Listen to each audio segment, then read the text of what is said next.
Hi guys, welcome back to the channel. I'm Office Bloke Daz. I'm Office Bloke Mike. Just the two of us here today, Michael. Absolutely. Yep. Do you know any rules for former presidents they have to follow? Always take a bodyguard with you, I would guess.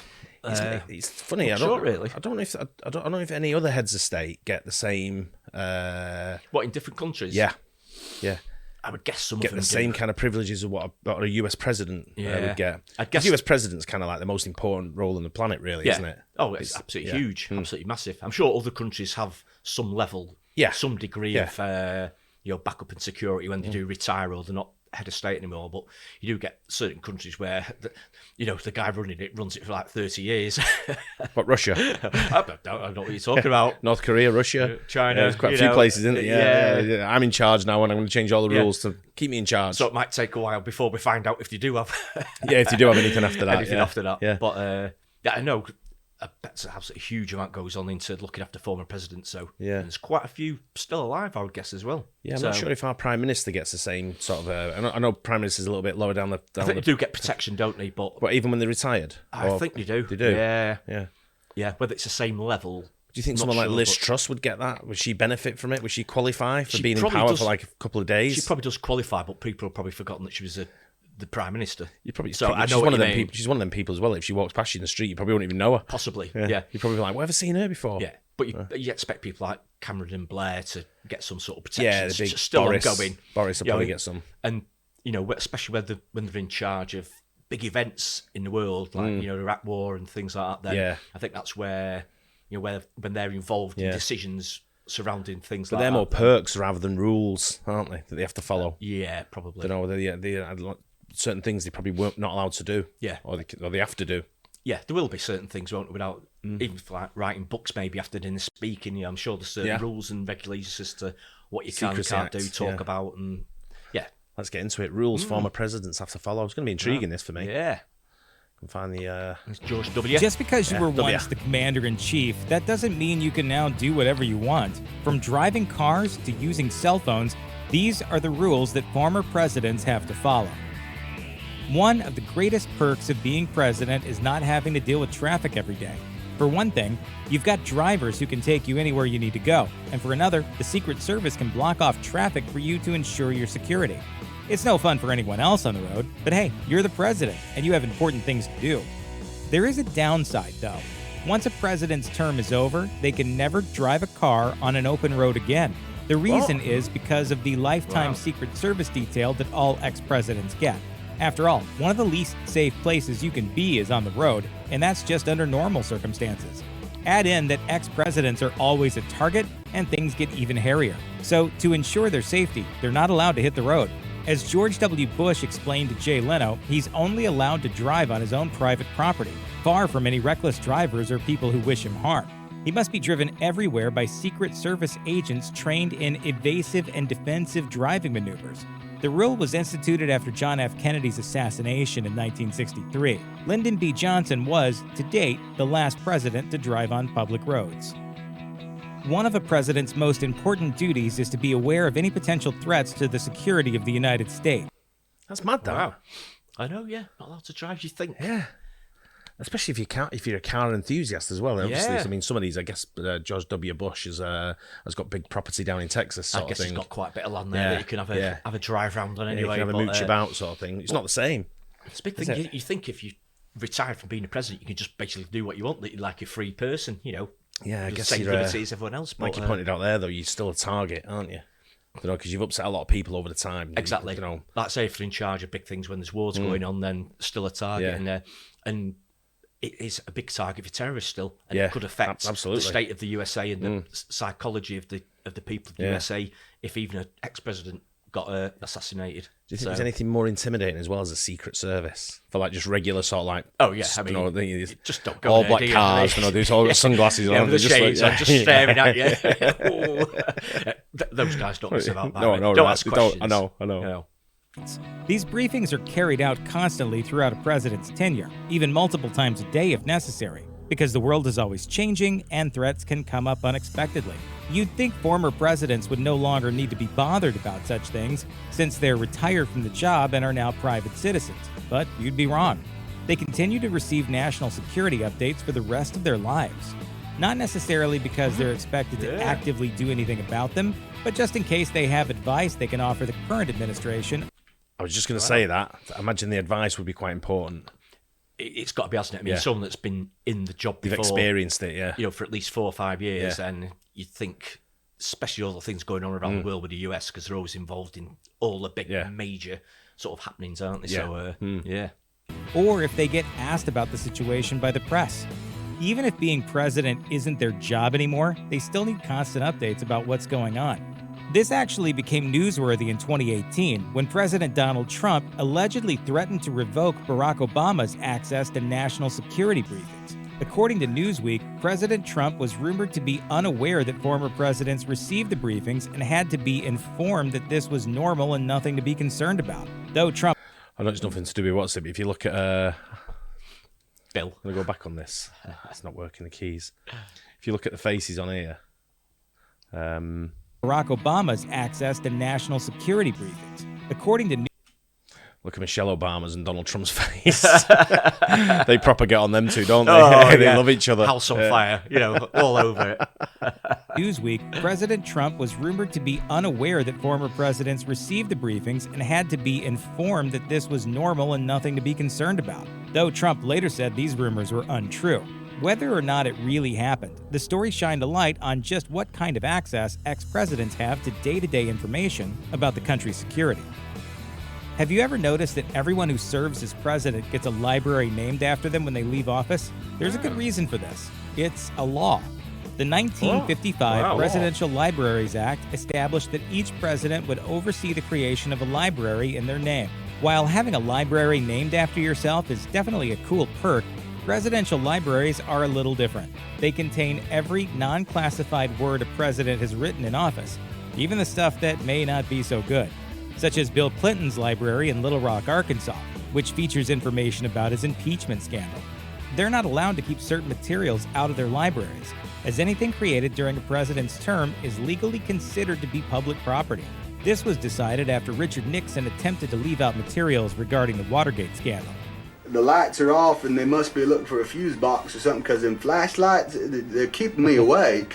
The individual presidents do have some control over how much a certain subject is featured, though. For example, George W. Bush's library in Dallas, Texas, does mention his invasion of Iraq, but instead of shying away from it, the materials on display defend his decision to go to war. We all assume that the government is listening to everything we do these days, especially after numerous scandals have come up. What happens if you're a president more than once? You get two libraries. You get two libraries, because obviously Trump's going to be Trump's going to get a library because he's been president. Yeah. And then if he gets elected in again, then he's president again, isn't he? Does he get another library? It's a good point, that. Or just if you serve 2 terms on the run. But that's the same. You're still did. you're still the same president, but you've just been elected twice, haven't you? Yeah, that's right. But you've not lost. You've only been president for it's 2 consecutive terms. Yeah. Sort of thing. But it's but I'm wondering if you do president, not president that's what again. I mean. So it's sort of like 2 separate terms completely. I don't know. You wouldn't have thought so, really. Once you've got one, you don't need 2, do you? I wouldn't have thought so, no. Don't really need 1, do you, really? I wouldn't have thought so, but I mean, if you want to name after a president, then that's fine, go for it. In the last 2 decades, where the government was caught doing exactly that by surveilling U.S. citizens without a warrant. The intelligence community has since tried to clean up its image by being more transparent about this, and it now requires warrants in many situations. However, the Secret Service often gets exceptions to these rules in cases relating to the security of current and former presidents. For example, according to The Hill, the Secret Service got an exception to warrant laws regarding so-called stingray devices that can monitor the location of cell phones, with the Department of Homeland Security arguing it was impractical to require them to obtain warrants to monitor the president and other important individuals. While this particular device doesn't monitor the contents of communications passed by the phones, this is just one of many techniques that law enforcement can use for surveillance. And the Secret Service has pretty sweeping jurisdiction over keeping former presidents safe, whether that's from threatening phone calls, suspicious tweets, or anything in between. Routinely monitoring a president or former president's communications is an invasive but necessary activity the Secret Service has to undertake to ensure the security of those they are sworn to protect. Former presidents don't have much privacy. And those snoopy Secret Service agents even get to paw through their mail. An ex-president's regular old snail mail and packages must be examined by agents before they can be delivered. That may sound like overkill, but they've caught several dangerous deliveries by doing this, even as recently as 2018. According to Bloomberg Law, the Secret Service successfully identified explosives en route to former Presidents Bill Clinton and Barack Obama, among other VIP targets. And it's not just a random agent shuffling through and opening the ex-president's mail on the way back from their mailbox. It's all screened off-site by trained security staff with knowledge of dealing with explosives, dangerous chemicals, and so on. Every mail piece is meticulously examined for any possible threats to the former president.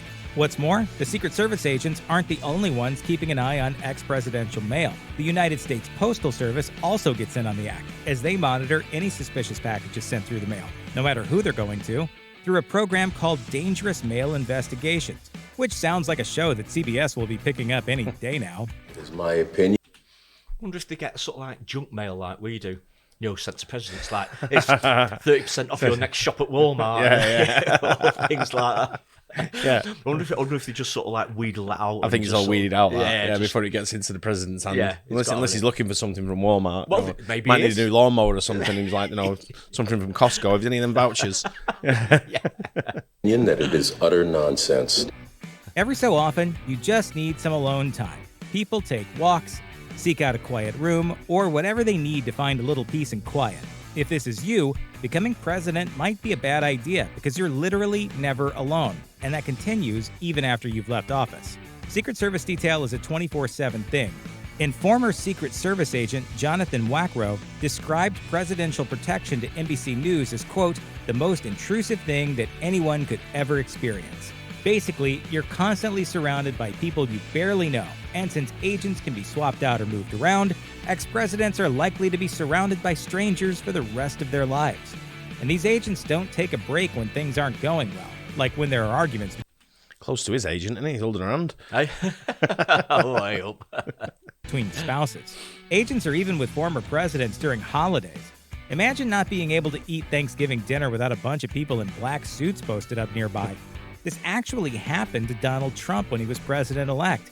When he and his family sat down to holiday dinner at Mar-a-Lago, more than 150 Secret Service agents were there too, since all of his family members who were in attendance had Secret Service details of their own. Being one of the most powerful individuals in the world might seem like it would include the ability to do, well, pretty much anything you want. This isn't necessarily the case. Because of that, it's like my McDonald's order when I come back from the pub at night. Jeez. Full table. Yeah, I'm hungry. Does anyone want anything from McDonald's? Next thing. Well, one of everything. Yeah. At 24/7, 365-day-a-year Secret Service detail, it's hard to be spontaneous. If a regular person wants to pop down to Starbucks and get a grande French vanilla latte or whatever, they just head that way, get their coffee, and get on with their day. Due to a former president's large Secret Service detail, though, anything they want to do, even normal everyday stuff, becomes a huge undertaking. Think of something you like to do every day, like taking a walk or going out for dinner. Now imagine you have to do that thing with an entourage of strangers disrupting everyone around you for the rest of your life. For example, President Barack Obama made a Starbucks run while he was still in office, and it ended up with the Secret Service blocking off much of the street and moving pedestrians away from the president. The president even asked the Secret Service to give him a little space, just a small indicator of how frustrating constant security must be. Speaking of President Obama, he was a pretty notorious fan of playing games of pickup basketball, something he spent a lot of time doing while in private life and as a senator. Once he became president, though, the Secret Service told him that they needed 4 hours' notice before such a game, which President Obama wasn't terribly happy about, according to NBC News. So, what's a former president to do if they get sick of all these rules and stipulations they have to follow? Why even be president if you don't get to spend your retirement years doing whatever you feel like, right? Well, there is a way they can get out of having to deal with all this and go back to how things were before they took office. By declining the Secret Service detail. As it turns out, this is an actual option. The Secret Service only protects those who accept the protection. If a former president or anyone else with security detail waives those protections, they're free to accept responsibility for their own safety and security, or maybe hire their own private security that might be willing to let them do more things without restrictions. Former President Richard Nixon actually did this in his later years. though the reason he gave was to save the government some money, according to the New York Times. Then, in 2017, President Trump's son, Donald Jr., willingly declined Secret Service protection, as reported by the Times, citing privacy as his reason for doing so. While the Secret Service heavily discourages protectees from choosing to do this, it's absolutely an option if a president ever wants to drive their own car again. Check out one of our newest videos right here. Plus, a lot of interesting stuff on there, right? Yeah, very interesting. Yeah, the opt-out thing. I was thinking, when we were talking earlier on, I thought, is the an opt-out? You'd think there would be, wouldn't you? You know, was like the US, it's a free country and it's free speech and all that. You think there would be an option to say, listen, just leave it. But there's so much goes into it, though, isn't there? I mean, it must be so suffocating, having those people there all the time. How expensive it is as well. Do you know, when you think about Trump with his Thanksgiving dinner? Yeah, was it 100? Mar-a-Lago, there was 150 staff there because the family also had their own protection and stuff like that. Yeah, absolutely incredible. There's so much. Yeah, it must cost them millions and millions a year. But Barack Obama looks like he's the sort of person that could be in the Secret Service as well, doesn't he? Oh yeah, definitely. Yeah, he blends in very well with the agents. He looks the same. He's got the look. He's got the bill. He's got the swagger, hasn't he? Without doubt. Yeah, be right up their street. Yeah, interesting on some of them. It was. I didn't know any of them. Very, very interesting. Yeah. Hope you guys found that interesting too. Don't forget to like and subscribe as well, and we'll see you on the next one. Cheers. Cheers.